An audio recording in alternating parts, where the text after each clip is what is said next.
नमस्कार, आप देख रहे हैं न्यूज इंडिया। मैं हूं आपके साथ प्रीति सिंह। खबरों पर विस्तार से नजर डालते हैं। मुख्यमंत्री योगी आदित्यनाथ ने गुरुवार को नगर निगम के कंपैक्टर मशीन को हरी झंडी दिखाकर रवाना किया है और इसके साथ ही उन्होंने नगर निगम परिसर में रेहड़ी पटरी व्यवसायियों के लिए आयोजित वैक्सीनेशन सेंटर का भी निरीक्षण किया।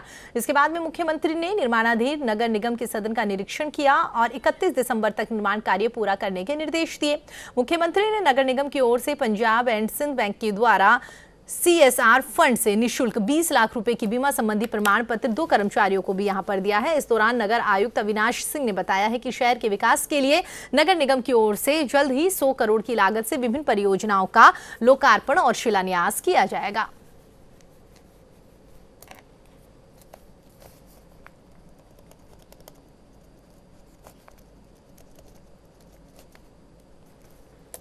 तो आपको बता दें, मुख्यमंत्री योगी आदित्यनाथ आज गोरखपुर दौरे पर रहे, जहां पर उनकी ओर से 20 कंपैक्टर गाड़ियों को रवाना किया गया है। और साथ ही आपको ये भी बता दें, इसके साथ साथ उन्होंने गोरखपुर में सरकार की ओर से वैक्सीन लगाने के लिए जो भी वैक्सीनेशन सेंटर यहां पर बनाए गए हैं उनका भी उन्होंने यहां पर निरीक्षण किया है, देखा है कि सरकार की ओर से किस तरीके से वैक्सीनेशन सेंटर पर कामकाज किया जा रहा है, तमाम लोग जो आ रहे हैं उनके साथ किस तरीके से यहां पर बातचीत की जा रही है, क्या कुछ प्रोसेस है। अब तक इस सेंटर की अगर हम बात करें तो जिस सेंटर का उन्होंने निरीक्षण किया है वहां पर कितने लोग वैक्सीन लगवा चुके हैं और साथ ही रजिस्ट्रेशन की बात करें तो वो भी उनकी ओर से चेक किया गया कि अब तक कितने लोग यहाँ पर रजिस्ट्रेशन करवा चुके हैं, ताकि आने वाले दिनों में और कितने सारे लोग यहां पर वैक्सीन के लिए आ सकते हैं। तो ये तमाम आज दिन भर उनके कार्यक्रम रहे, जहां पर उन्होंने अधिकारियों से बातचीत भी करी है और जानने की कोशिश करी है कि कोरोना जो धीरे धीरे कम होता हुआ नजर आ रहा है उसको और भी कम कैसे किया जा सके और तीसरी लहर से बचने के लिए यहां पर क्या कुछ सरकार और स्थानीय प्रशासन की ओर से कामकाज किए गए हैं, क्या कुछ तैयारियां यहां पर की गई है। क्योंकि जिस तरीके से WHO की ओर से कहा गया है कि तीसरी लहर जो है वो बच्चों के लिए काफी घातक साबित होने वाली है, इसलिए जब वैक्सीनेशन सेंटर का दौरा किया गया तो उन्होंने पूछा कि बच्चों के लिए क्या कुछ इंतजामात यहां पर सरकार की ओर से या कह सकते हैं कि स्थानीय प्रशासन की ओर से किए गए हैं।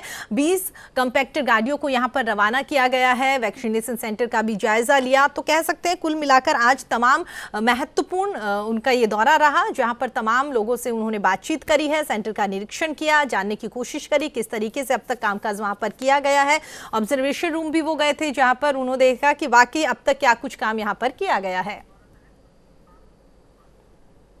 चलिए आगे बढ़ते हैं। तो आपको बता दें, गोरखपुर से अधिक जानकारी के साथ में हमारे सहयोगी प्रदीप हमारे साथ जुड़ गए हैं। जी प्रदीप, जानना चाहेंगे जिस तरीके से खबर सामने आ रही है, सीएम योगी आदित्यनाथ आज गोरखपुर दौरे पर रहे, जहां पर उन्होंने वैक्सीनेशन सेंटर का दौरा किया। इसके अलावा आज क्या कुछ कार्यक्रम उनके रहे और ये दौरा कितना महत्वपूर्ण रहा? प्रदीप देखिए प्रीति, अगर हम बात करें सीएम योगी की पूर्वांचल दौरे की, तो जब पूर्वांचल आते हैं पूर्वांचल वासियों को कुछ न कुछ बेहतर देके जाते हैं। आज के अगर दौरे की बात करें तो उन्होंने मेडिकल कॉलेज का भ्रमण किया, जहां पर जो तीसरी लहर जो तीसरी वेव आने वाली है, खासतौर से बच्चों के लिए जो पीकू वार्ड बना हुआ है उसका उन्होंने निरीक्षण किया। फिर इसके बाद वो नगर निगम पहुंचे, जहाँ पर रेहड़ी और ठेला लगाने वालों का वैक्सीनेशन चल रहा था। उन लोगों से उन्होंने बात भी की और उनकी समस्याओं को सुना भी।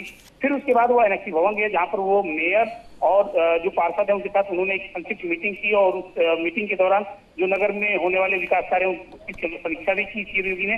और इसके साथ साथ जो पंचायत चुनाव है प्रीति, उसको लेकर उन्होंने एक ब्रीफिंग दी है कि ब्लॉक प्रमुख और जिला पंचायत अध्यक्ष का जो चुनाव है वो पूरी तरह से भाजपा के पक्ष में है। जी तो कुल मिलाकर कह सकते हैं कि वाकई ही जिस तरीके से लगातार ये कहा जा रहा है कि तीसरी लहर जो है वो बच्चों के लिए घातक साबित होने वाली है और साथ ही कोरोना जो है वो धीरे धीरे कम होता हुआ नजर आ रहा है, तो कह सकते हैं कि कोरोना कम हो रहा है, उसे खत्म करने के लिए यहाँ पर तैयारियां और साथ ही आने वाली लहर से पहले से ही यहाँ पर आगाह होते हुए जो तैयारियां की जा रही है उनका भी निरीक्षण यहाँ पर किया गया उनकी ओर से। बिल्कुल प्रीति, सीएम योगी ने एक एक जो भी पॉइंट थे सबको खुद चेक किया और वो जब आते हैं स्वास्थ्य महकमे को खुद चेक करते हैं और उन्होंने एक एक पॉइंट को चेक किया। सीएमओ जितने भी थे उनको सबको उन्होंने निर्देशित किया कि जो तीसरी लहर उसके पहले सारी व्यवस्था जो है परिपूर्ण होनी चाहिए, ताकि जो पीछे हमारा उत्तर प्रदेश जिस तरह से आपने देखा होगा तमाम जगहों पे ऑक्सीजन की कमी या बेड की कमी, उस तरह की कोई कमी ना है। हर एक व्यक्ति को सुचारू ढंग से इलाज मिले और कोई भी व्यक्ति जो है रेफर ना हो। जी चलिए प्रदीप, हमारे साथ जुड़ने के लिए और तमाम जानकारी हमारे साथ साझा करने के लिए आपका बहुत बहुत धन्यवाद।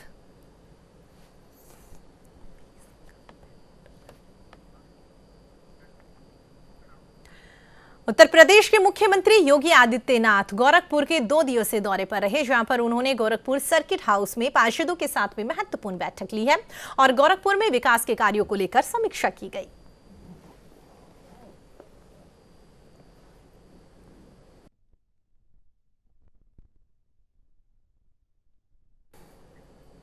गाजीपुर के ददरी घाट पर गंगा नदी में लकड़ी के बॉक्स में मिली बच्ची की देखरेख का जिम्मा मुख्यमंत्री योगी आदित्यनाथ ने ले लिया है। मुख्यमंत्री योगी आदित्यनाथ ने जिलाधिकारी को बच्ची की देखरेख का निर्देश दिया है। साथ ही मल्लाह की भी यहां पर तारीफ करी है, जिसने बच्ची को जीवन दान दिया और उस मल्लाह को यहां पर सरकारी सुविधाओं देने की बात यहां पर उनकी ओर से कही गई है। डीएम एमपी सिंह ने बताया है कि बच्ची के पालन पोषण की पूरी जिम्मेदारी राज्य सरकार उठाएगी। वहीं पर डीएम बच्ची को देखने महिला अस्पताल भी गए, जहां पर उन्होंने मल्लाह गुल्लू से भी मुलाकात करके पूरी जानकारी ली और उनको हर सुविधा मुहैया कराने का आश्वासन उनकी ओर से दिया गया।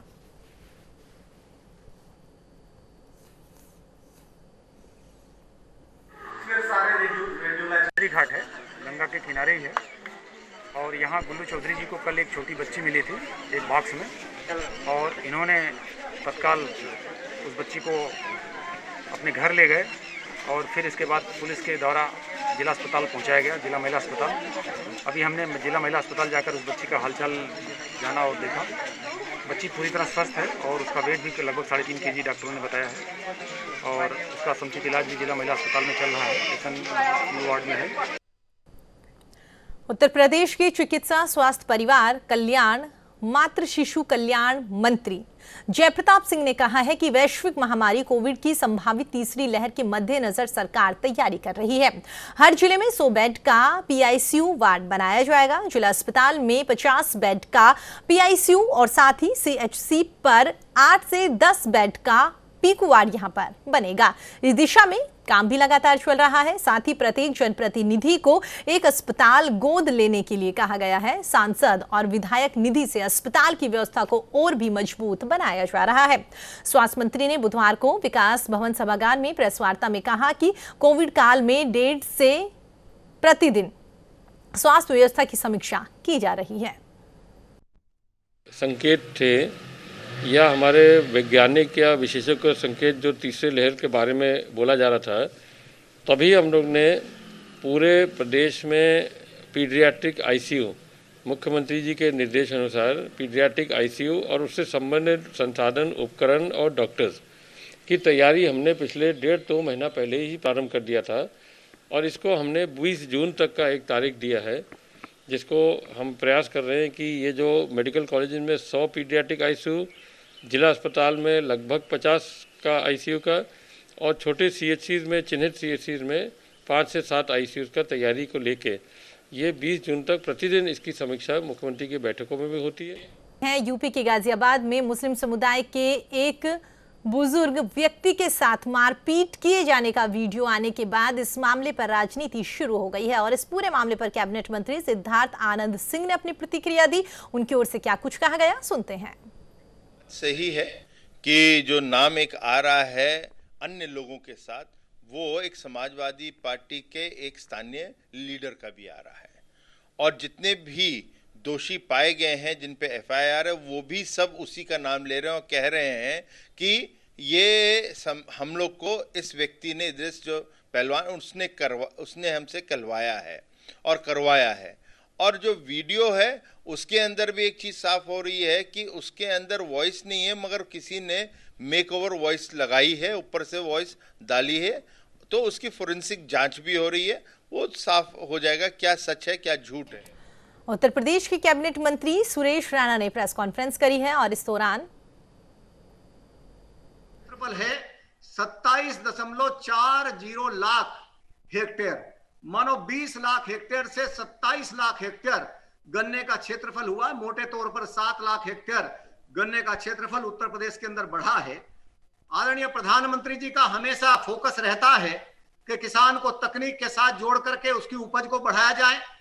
उसी क्रम में माननीय मुख्यमंत्री जी के कुशल निर्देशन में मैं कह सकता हूं 16-17 में जहां 72 टन पर हेक्टेयर की औसत पैदावार थी उत्तर प्रदेश के अंदर गन्ने की, आज वो 81 टन पर हेक्टेयर बढ़कर के गन्ने की पैदावार गन्ना किसानों के परिश्रम से और उत्तर प्रदेश सरकार का जो विभाग का काम है उसके कारण आज 81 टन पर हेक्टेयर की पैदावार उत्तर प्रदेश में गन्ना किसानों के द्वारा सुनिश्चित की गई है। बहुजन समाज पार्टी की अध्यक्ष मायावती ने ट्वीट करके समाजवादी पार्टी पर निशाना साधा और कहा कि उस पार्टी की हालत इतनी ज्यादा खराब हो गई है कि खुद उनके मुखिया मीडिया में बने रहने के लिए पूर्व विधायकों और कार्यकर्ताओं को पार्टी में शामिल करवा रहे हैं। मायावती जी क्या कह रही क्या नहीं कह रही उससे कोई फर्क नहीं पड़ता है। समाजवादी आंदोलन में जो लोग जुड़ना चाहते हैं, जो कमज़ोर तबके की लड़ाई लड़ रहे हैं, कमज़ोर तबके से आते हैं, पिछड़ी समाज से आते हैं, दलित समाज से आते हैं, वंचित रह गए हैं, वो किसी जाति धर्म के हों, वो बड़ा नेता हो, छोटा कार्यकर्ता हो, एक एक कार्यकर्ता को समाजवादी पार्टी जोड़ करके भारतीय जनता पार्टी के खिलाफ हम लोग मजबूती से लड़ाई लड़ने के लिए तैयार हैं। क्योंकि प्रदेश की जनता ये चाह रही है, पंचायत चुनाव में भी उन्होंने, प्रदेश की जनता ने अपना रुख साफ कर दिया कि वो माननीय अखिलेश यादव जी के नेतृत्व में उत्तर प्रदेश को तरक्की की तरफ ले जाना चाहते हैं। और ये जो झूठी भ्रामक सरकार है, बीजेपी सरकार, जुमलेबाज सरकार है, इससे उत्तर प्रदेश की जनता निजात चाहती है। अब ये मायावती जी जाने कि उनके बयान और बीजेपी के बयान ये इत्तेफाक है कि एक जैसे होते हैं, ये तो बहुजन समाज पार्टी के नेता साफ कर सकते हैं, लेकिन समाजवादी पार्टी छोटे से छोटा कार्यकर्ता को भी अगर वो समाजवादी आंदोलन से जुड़ना चाहता है, वो सांप्रदायिक सरकार को, इस तानाशाह सरकार को, सामंती सोच वाली सरकार के खिलाफ अगर कोई मजबूती से अखिलेश जी के नेतृत्व में लड़ना चाहता है तो उनका सबका स्वागत राष्ट्रीय अध्यक्ष जी ने किया। कानपुर में किदवई नगर से भाजपा विधायक महेश त्रिवेदी गुरुवार को ट्रांसपोर्ट नगर में पीडब्ल्यूडी के अफसरों को एक हैरान करने वाला ज्ञान दे गए। वो 13 करोड़ से बनने वाली 2 सड़कों का शिलान्यास करने पहुंचे थे। मंच पर पहुंचे तो उन्होंने कहा कि थोड़ा बहुत नमक में दाल का सिस्टम तो सभी का रहता है, लेकिन ये नहीं कि दाल ही हम पूरी पी जाए।